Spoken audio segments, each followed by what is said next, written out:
सर्वप्रथम आज हमारे बुटाटी धाम के दिव्य भाग खुले हैं।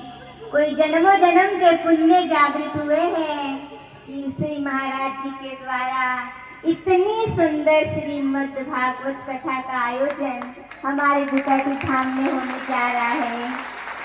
मेरा कार्यक्रम सप्ताह भर से जयपुर में चल रहा था। जैसे ही हमें परिचय मिला, सूचना प्राप्त हुई, निमंत्रण प्राप्त हुआ कि हमारे गांव में भागवत कथा का आयोजन है, तो मैं सुबह अमृत वेला 3 बजे ही पहुंची थी और आज आपके बीच में आने का सौभाग्य मिला। आज अपने ही मात्र शक्ति इतनी संख्या में और भाइयों को देखकर मन गदगद हो रहा है।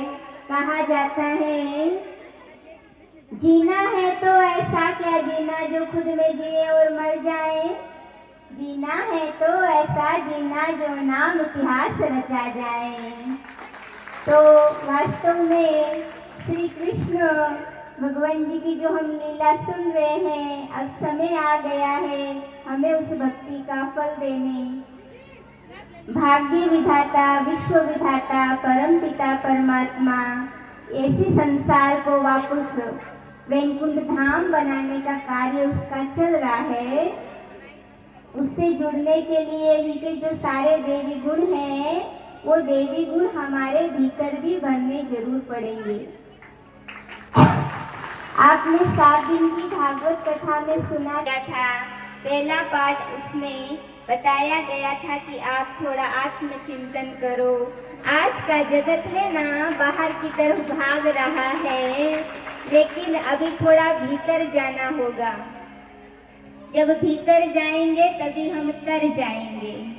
तो पहला पाठ है आत्मचिंतन का, दूसरा पाठ है परमात्म चिंतन का, क्योंकि वही हमारा सर्वोच्च पिता है, हमारा सर्वोच्च सतगुरु है।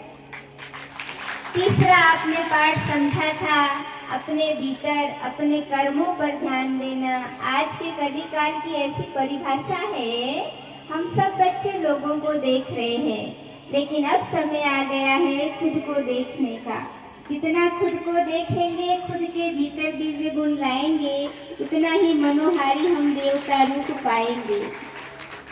तो कर्मों की गति पर हमें ध्यान देना है। चौथा, महाराज श्री ने राजयोग के बारे में बताया।